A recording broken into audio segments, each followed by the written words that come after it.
My golden sister seduced my boyfriend. I exposed them at a family event. Now she's a family outcast. My name is Emily, and yes, I'm 24. My entire life can be summed up in one simple phrase: always coming second. Second to Amanda, my older sister, who's now 26. Picture a golden statue that parents gaze at with adoration, as if she were their personal victory on Mount Olympus. That's Amanda, with her perfect wheat-colored curls and eyes as bright as a summer sky. She was the golden child of the family, the girl parents speak of with genuine pride, as if she'd discovered a cure for boredom. Now picture me, the quiet girl hiding behind a stack of textbooks, pretending school was more interesting than real life. If my name had been Invisible instead of Emily, no one would have been surprised. Childhood with Amanda wasn't just a constant comparison. It was like torture by 1,000 drops, each of her achievements echoing in my mind. You're not good enough. Growing up, every moment was a stage for Amanda. When she played piano at recitals, her fingers would glide over the keys, enchanting the audience. I'd sit in the back, clapping politely, while whispers of her brilliance buzzed around me. At home, framed photos of Amanda holding up trophies, certificates, and grinning in graduation gowns lined the hallway, each one silently shouting, "Why can't you be like her?" But don't think I'm just the jealous little sister. No, it ran deeper than that. You know how, at 13, all your friends suddenly switch sides to the better person? Or how during family dinners, your accomplishments are just background noise to her dazzling career and perfect speeches? It didn't matter if I aced my exams or won the school debate competition. Over time, that childhood jealousy grew into something more toxic, hidden under layers of sarcasm and an icy smile. Amanda always knew how to work a room, to make people believe that being her was like tasting the sun. And me? I was the moon, reflecting light, never really my own source of it. I grew skilled at acting indifferent, tossing out witty comments as if I didn't care. But inside I felt every tiny dig. Every, "Oh, Amanda just got promoted again," was a knife twisted with a cheerful smile. And then recently, at our cousin Liz's birthday, an evening filled with family get-togethers, laughter, food, and endless chatter about how everything's great. Except this time, I noticed something that made me sit up a bit straighter. Amanda, sitting too close to Mike, my boyfriend. Their laughter was a little too loud, their touches a bit too playful. Her gaze flickered with something that sent a cold wave through me. I tried to brush it off, telling myself that paranoia was getting the better of me. But it kept happening throughout the evening. The stolen glances, the soft chuckle she only reserved for people she truly found amusing. My fingers tightened around my glass, and I barely tasted the wine anymore. Then it happened. Her whispered words, caught through the buzz of the party, and his nervous smile. She leaned in, and I watched as his face flushed, then paled. My heart thudded in my chest, louder than the laughter and the clinking of glasses around me. That's when I knew. Something was very, very wrong. The way his eyes darted to meet mine for a split second, filled with guilt, made my stomach drop. In that moment, surrounded by family and the hum of forced happiness, my world cracked open, exposing a raw truth I'd been avoiding for years. Amanda was not just the shining star who took the attention I never wanted, but couldn't help needing. She was the storm that threatened to take everything I had, even if it meant taking him. The next week, Mike acted so strangely that even a detective would envy my paranoia. He came home late, hiding behind excuses like a long day at work, even though his job always ended at 6. His phone? He kept it on silent, as if it were a bomb detector that would go off if I heard it. And his eyes? He avoided looking directly at me as if my gaze were truth lasers ready to pierce through him. Every little thing screamed that something was off.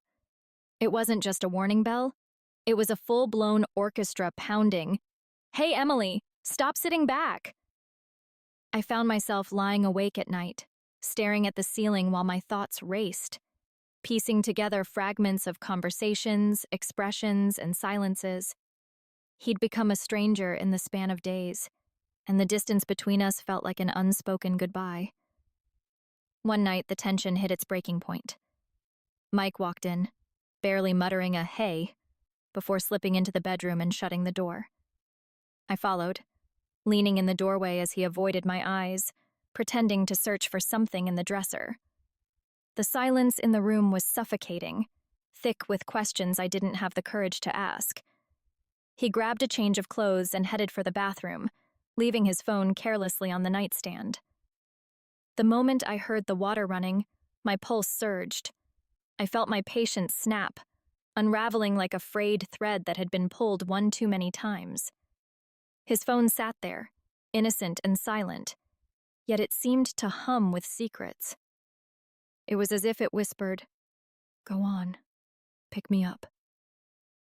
I reached for it, my fingers trembling so badly I feared dropping it before I could unlock it. My heartbeat was so loud I was sure Mike would hear it over the running water. I unlocked it. Messages. My eyes darted over the usual group chats and work notifications until I found it, a thread with Amanda. At first it was so innocent that I nearly laughed at how paranoid I'd been. "How are you? Want to grab coffee?"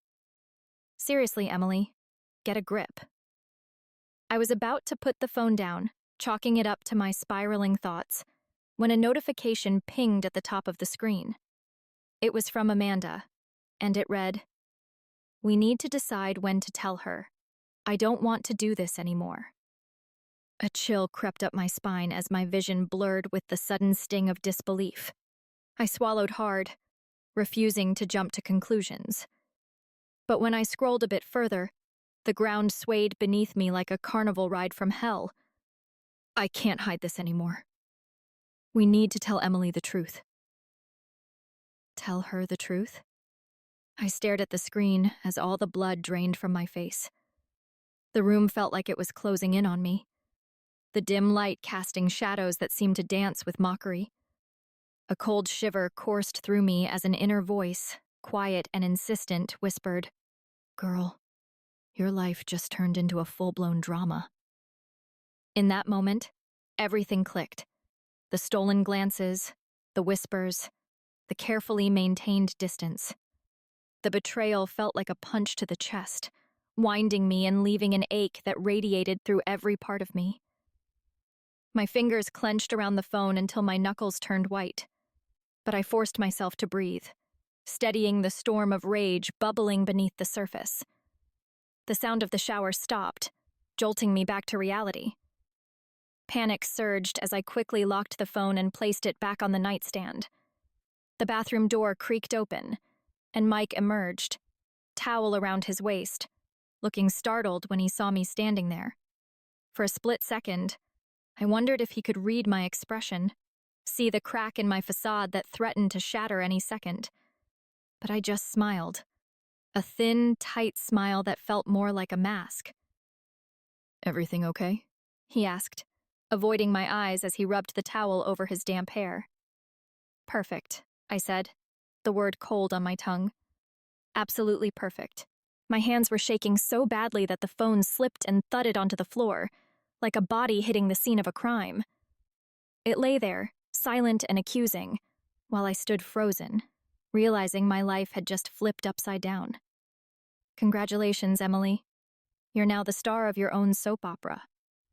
The kind where everyone in the audience sees the betrayal coming except the protagonist herself." That night, I didn't sleep. Thoughts churned through my mind like a broken carousel, each memory burning worse than the last, leaving a bitter aftertaste. Images of Amanda in school flashed through my mind, stealing my friends as if they were part of her Barbie collection, trophies to be displayed for her victories. First Sam, then Julia, then another girl whose name didn't even matter anymore. I remembered standing alone on the playground, watching as Amanda charmed everyone around her with that practiced smile, the one that promised excitement and acceptance, just not for me. I could almost hear her laughter, lilting and sharp, as she watched my pitiful attempts to reclaim even a sliver of the attention she commanded. Her gleaming eyes seemed to say, "Want to be like me? Good luck." But this wasn't about childhood fears or old wounds anymore. No, this had slithered into the realm of now, into my present, into the fragile space where trust and love were supposed to live. She wasn't just shadowing me or taking away something minor. She had stepped into the center of my life and tried to tear it apart. This was more than envy or teenage spite. This was sabotage, a deliberate attempt to destroy everything I valued. Morning came far too quickly, dragging with it the gray light of dawn and a pounding headache that echoed the sleepless chaos in my head. Dark circles ringed my eyes like Saturn's unrelenting, accusing bands. I sat at the kitchen table, fingers wrapped tightly around a mug of untouched coffee, staring at the swirling black liquid as if it held answers. Mike entered the room a moment later, and I didn't need to look up to know he resembled the aftermath of a storm. His skin was pale, his eyes hollow, and he hadn't even bothered to put on a facade of normalcy. His steps faltered as he took the seat across from me. The silence between us was suffocating, so thick and heavy that it was almost tangible. Every unsaid word hung in the air. Every accusation I was holding back felt like it was pressing against my ribcage. He shifted uncomfortably, then rubbed the back of his neck, his fingers trembling just enough for me to notice. Finally, he broke the silence, voice quivering and hesitant. "Emily, we need to talk." "Oh, we need to talk." Perfect, Mike. Just perfect. Did you download that line from some cheesy drama site? My jaw clenched, and I forced a small, humorless smile as I met his eyes for the first time. They were glassy, uncertain, and full of guilt.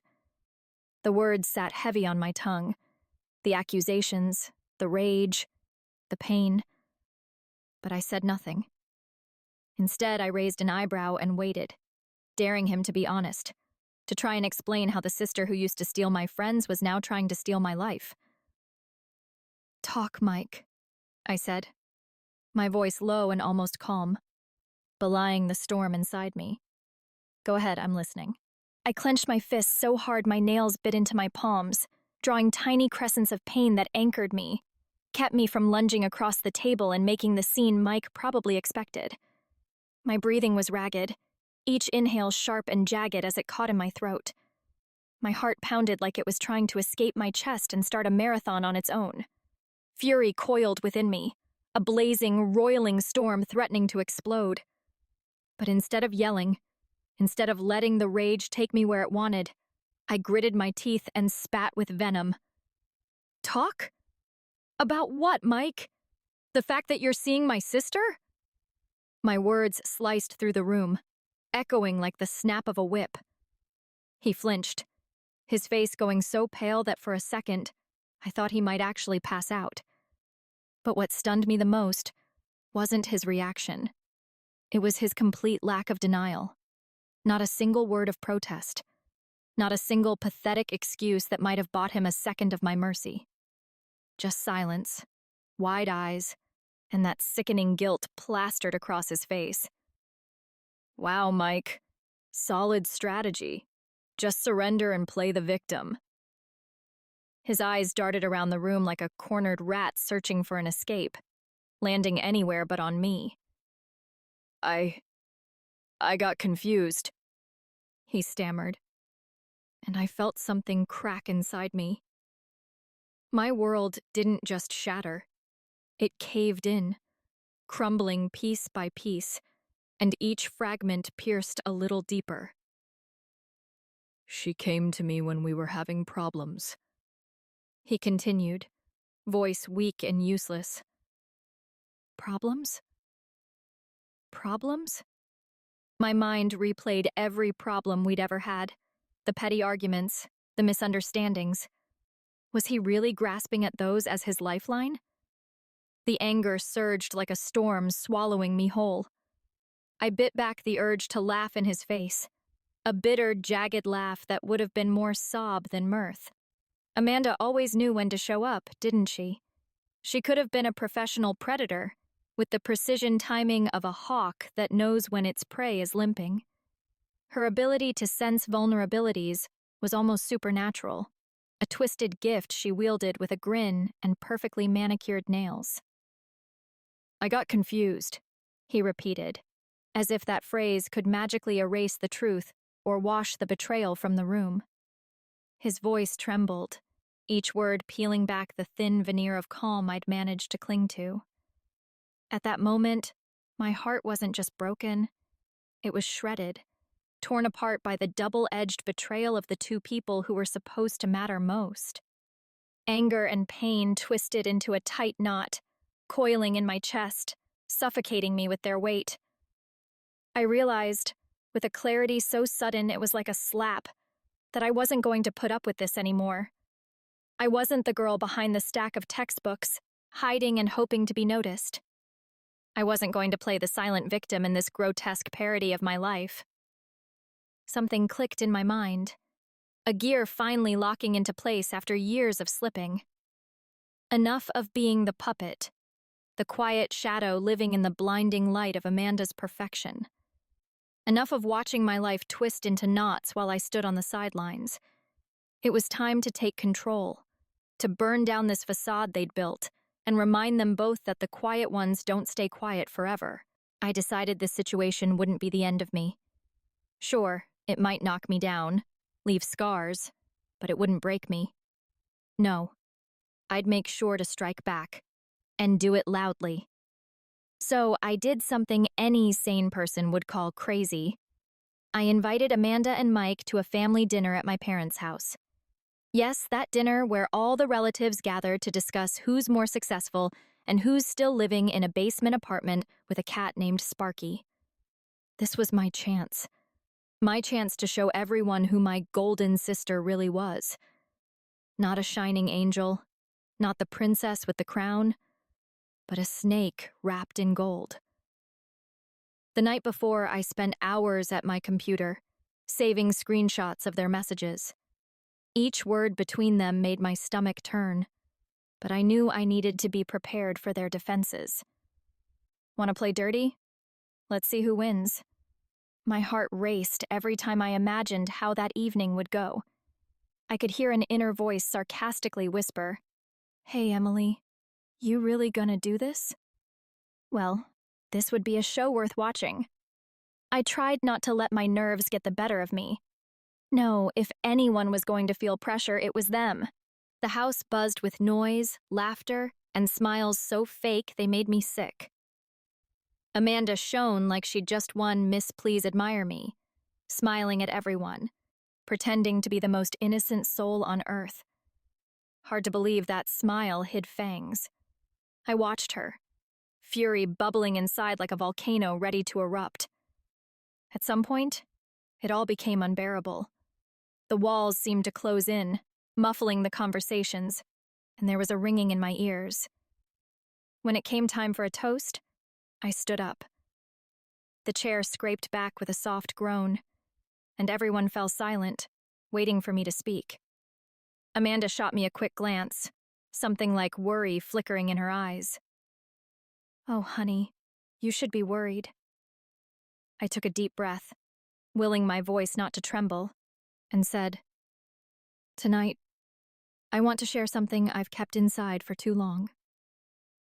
The room fell silent, as if someone had flipped a switch.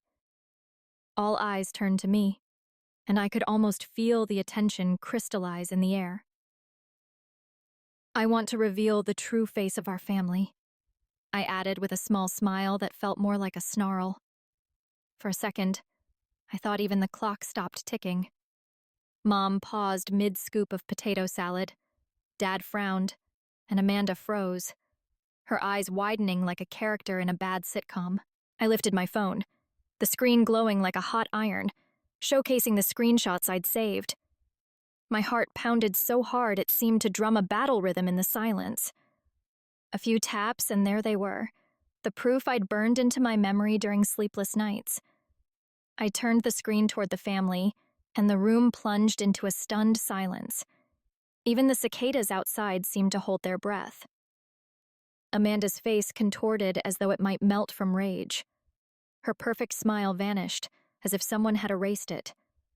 Mike, poor fool, dropped his eyes and looked like he'd been called to the front of the class unprepared, left with no choice but to stay silent and not even try to make a joke. Mom gasped as if she'd seen a ghost, and Dad looked like a train had just run him over. Well, who's the golden child now? I thought with a touch of bitter satisfaction. Amanda, of course, tried to speak. This isn't what it looks like. Emily just... She started, but her words were swallowed by the shock and disapproval of everyone around us. Eyebrows shot up as if on cue. Someone dropped their fork. Another person stood up so suddenly their chair clattered, and a distant cousin simply stood and walked out, slamming the door. It felt like the walls of the house were pressing down on us all, thickening the tension in the room until you could cut it with a knife. In that moment, I knew. This was the turning point. Their little game, hidden behind the golden facade, was exposed, and now everyone could see Amanda for what she truly was. After that dinner, everything changed, and it was epic. Amanda, the one who had been cherished and placed on a pedestal as the family's treasure, now found herself shunned even by our parents. They didn't know how to look at her after all that. It was like watching a star fall on live TV, both shocking and captivating. Mike tried to apologize, but his feeble attempts were so pathetic that I didn't even bother listening. He stood in the doorway, mumbling about mistakes and confusion.